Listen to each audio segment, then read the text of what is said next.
O livro de Levítico. É o terceiro livro da Bíblia e a sua história acontece logo após a saída dos israelitas da escravidão, quando Deus trouxe o povo ao pé do Monte Sinai e convidou Israel a entrar em um relacionamento de aliança. Mas eles se rebelaram rapidamente e quebraram essa aliança. E Deus quis que a sua presença gloriosa viesse e vivesse no meio de Israel na forma desse tabernáculo. Mas o pecado de Israel prejudicou o relacionamento. Assim, no final do livro anterior, Êxodo, Moisés, como representante de Israel, não pôde nem mesmo entrar na presença de Deus na tenda. O livro de Levítico começa nos lembrando desse problema fundamental. Ele diz: o Senhor chamou a Moisés de dentro da tenda. E surge a questão: como é que Israel pode, em seu pecado e egoísmo, se reconciliar com esse Deus? É disso que trata esse livro, como Deus graciosamente provê um caminho para pessoas pecadoras e corruptas viverem na sua santa presença. Agora, vamos fazer uma pausa por um segundo e explorar essa ideia super importante de que Deus é santo. É fundamental para entender esse livro. A palavra santo significa simplesmente ser separado ou único. E na Bíblia, Deus é separado de todas as outras coisas por causa do seu papel único, como o Criador de todos, como o autor da própria vida. E assim, se Deus é santo, então o espaço ao redor de Deus também é sagrado. Está cheio da sua bondade e sua vida e pureza e justiça. Então, se Israel, que é injusto e pecador, quer viver na santa presença de Deus, eles também precisam se tornar santos. Seu pecado tem que ser resolvido. Daí o livro de Levítico. O livro tem um conceito simétrico realmente incrível. Ele explora as 3 maneiras principais em que Deus ajuda Israel a viver em sua presença. As seções externas são descrições dos rituais que Israel deveria praticar na presença santa de Deus. As próximas seções internas enfocam o papel dos sacerdotes de Israel como mediadores entre Deus e Israel. E dentro disso estão 2 seções correspondentes que enfocam a pureza de Israel. E então, bem aqui no centro do livro, há um ritual fundamental, o dia da expiação, que une o livro inteiro. O livro conclui com uma pequena seção em que Moisés convida Israel a ser fiel a essa aliança. Vamos explorar melhor o livro. A primeira seção explora os 5 tipos principais de sacrifícios rituais que Israel deveria realizar.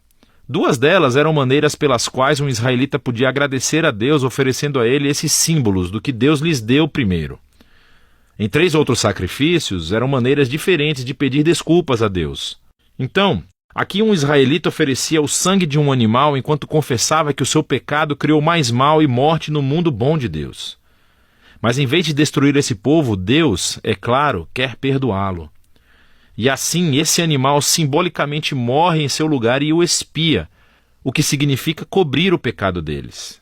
E assim, através desses rituais, os israelitas estavam constantemente sendo lembrados da graça de Deus, mas também da sua justiça e da severidade do seu mal e as suas consequências.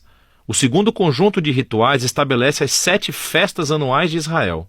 E cada uma delas contava uma parte diferente da história sobre como Deus os resgatou da escravidão no Egito e os levou através do deserto a caminho da terra prometida.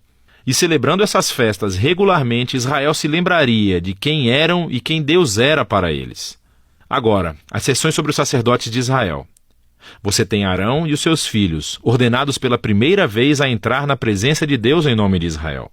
E então, nessa seção correspondente, encontramos as qualificações para ser um sacerdote. Os sacerdotes foram chamados ao nível mais alto de integridade moral e santidade ritual, porque eles representavam o povo diante de Deus, mas também representavam Deus para o povo. Descobrimos por que a santidade dos sacerdotes é tão importante aqui nessa primeira seção, logo após a ordenação da família de Arão. 2 de seus filhos caminham direto para a presença de Deus e violam flagrantemente as regras. E assim eles são consumidos pela santidade de Deus. É uma lembrança assustadora do paradoxo que existe ao vivermos na presença santa de Deus. Porque é bondade pura, mas se torna perigoso para aqueles que se rebelam e insultam a santidade de Deus. Por isso é importante que os sacerdotes de Israel se tornem santos. E também que todo o povo de Israel se torne santo, que é do que se tratam as próximas sessões internas. Os capítulos 11 a 15 são sobre a pureza ritual exigida de todos os israelitas.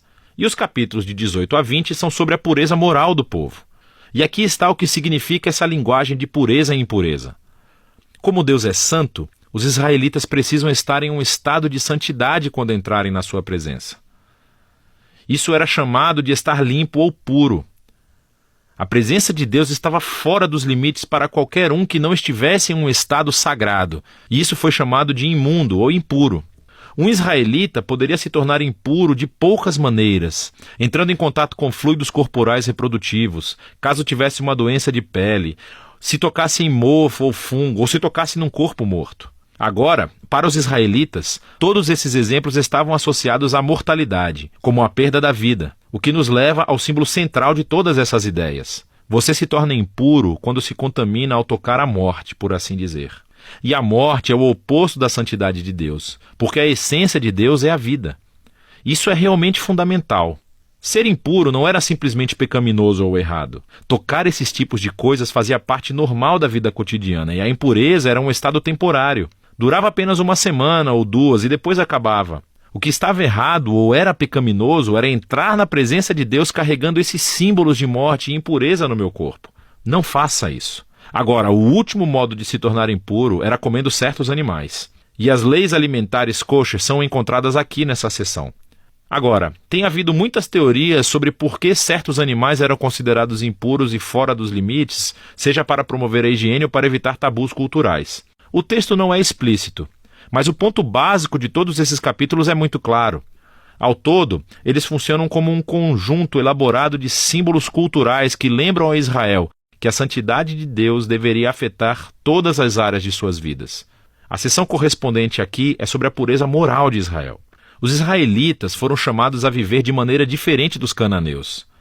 Eles deveriam cuidar dos pobres em vez de ignorá-los. Eles deveriam ter um alto nível de integridade sexual. Eles deveriam promover a justiça em toda a terra. Aqui no meio do livro encontramos uma longa descrição de uma das festas anuais de Israel, o Dia da Expiação. As probabilidades são de que nem todo o pecado e rebelião dos israelitas seriam cobertos através dos sacrifícios individuais. E assim, uma vez por ano, o sumo sacerdote tomaria 2 bodes. Um deles se tornaria uma oferta de purificação e expiaria os pecados do povo, e o outro foi chamado de bode expiatório. O sacerdote confessaria os pecados de Israel e simbolicamente os colocaria nesse bode, e então seria lançado no deserto. Novamente, essa é uma imagem muito poderosa do desejo de Deus de remover o pecado e as suas consequências do meio do seu povo, para que Deus possa viver com eles em paz. O livro conclui com Moisés chamando Israel para ser fiel a todos os termos da aliança. E ele descreve as bênçãos de paz e abundância que resultarão se Israel obedecer a todas essas leis. Ele também os adverte que, se forem infiéis e desonrarem a santidade de Deus, isso resultará em desastre e, por fim, o exílio da terra prometida. Agora, se quiser ver como o Levítico se encaixa na grande história, é útil olhar para a primeira frase do próximo livro da Bíblia, Números. Começa com: "O Senhor falou a Moisés na tenda". Assim, podemos ver que Moisés agora é capaz de entrar na presença de Deus em nome de Israel. O livro de Levítico funcionou. Assim, apesar do fracasso de Israel, Deus providenciou um caminho para que o seu pecado fosse coberto, para que Deus pudesse viver em paz com as pessoas pecadoras. E é disso que o livro de Levítico se trata.